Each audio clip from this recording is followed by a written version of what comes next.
జీవిత పాఠాలివి.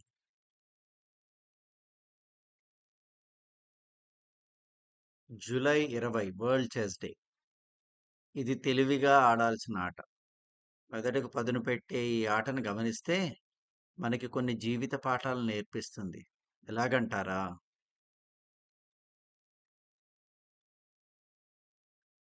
ముందే ఆలోచించాలి. పావును కదిపే ముందు బాగా ఆలోచించాలి. ఒక పొరపాటు చేసినా ఓటమికి దారి తీయొచ్చు. అలాగే జీవితంలో ఏదైనా చేసే ముందు బాగా ఆలోచించి నిర్ణయం తీసుకోవాలి. ప్రణాళిక ముఖ్యం. ఈ ఆటలో రాజును చెక్‌మేట్ చేయడమే లక్ష్యం. ఇందుకోసం ప్రతి ఆటగాడికి కొన్ని ప్రణాళికలుంటాయి. అదేవిధంగా మనం ఒక లక్ష్యాన్ని ఏర్పరచుకొని దాన్ని సాధించుకునేందుకు ప్రణాళిక రూపొందించుకోవాలి. మార్పును స్వీకరించాలి. కొన్నిసార్లు ఆటగాడి ప్రణాళికలను ప్రత్యర్థి దెబ్బతీస్తూ ఉంటాడు. దీంతో ఆట తీరు మారుతుంది. జీవితంలోనూ అనుకున్నది అనుకున్నట్లు జరగకపోవచ్చు.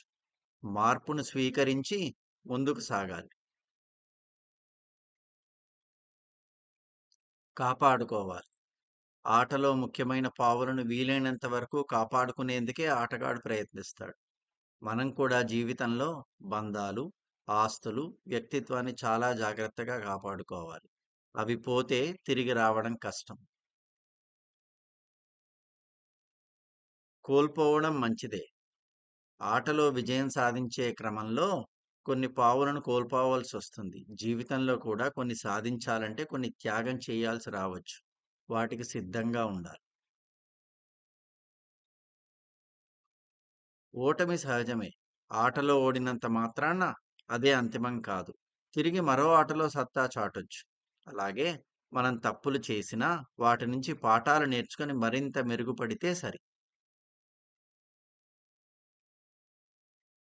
కనీస నైపుణ్యం ముఖ్యం. ఆట గురించి తెలుసుకొని ఆ తర్వాత వ్యూహాలు రచిస్తారు. అలాగే ఏ విషయంలోనైనా కనీస నైపుణ్యం సాధిస్తే దానిని భవిష్యత్తులో ఎదుగుదలకు ఉపయోగించుకోవచ్చు. భావోద్వేగాల నియంత్రణ. ఒత్తిడిలో ఆవేశంతో ఒక్క పావును తప్పుగా కదిపినా ఆటలో ఓడిపోతారు. నిజ జీవితంలోనూ భావోద్వేగాలను తక్షణమే స్పందిస్తే అనర్థాలు జరగచ్చు. అందుకే ఇలాంటి పరిస్థితులనైనా ప్రశాంతమైన మనసుతో ఉండాలి. కాలం విలువైనది. ఆటలో కాలం ప్రధాన పాత్ర పోషిస్తుంది. తక్కువ సమయంలో ఉత్తమంగా పావులు కదపాలి. అదేవిధంగా మనం సమయాన్ని వృధా చేయకూడదు. మంచి భవిష్యత్తు కోసం దాన్ని సద్వినియోగం చేసుకోవాలి. వెనకడుగు తప్పు కాదు. విజయం సాధించడానికి కొన్నిసార్లు ఆటగాళ్ళు పావును వెనక్కి తీసుకుంటారు. జీవితంలోనూ ముందుకు సాగాలంటే కొన్నిసార్లు వెనకడుక వేయాల్సి రావచ్చు. దాన్ని బలహీనతగా భావించద్దు. చూసారా ఫ్రెండ్స్? ఎన్ని కామనాలిటీస్ ఉన్నాయో చెస్‌కి, జీవితానికి వాడుకున్న వాడికి వాడుకున్నంత.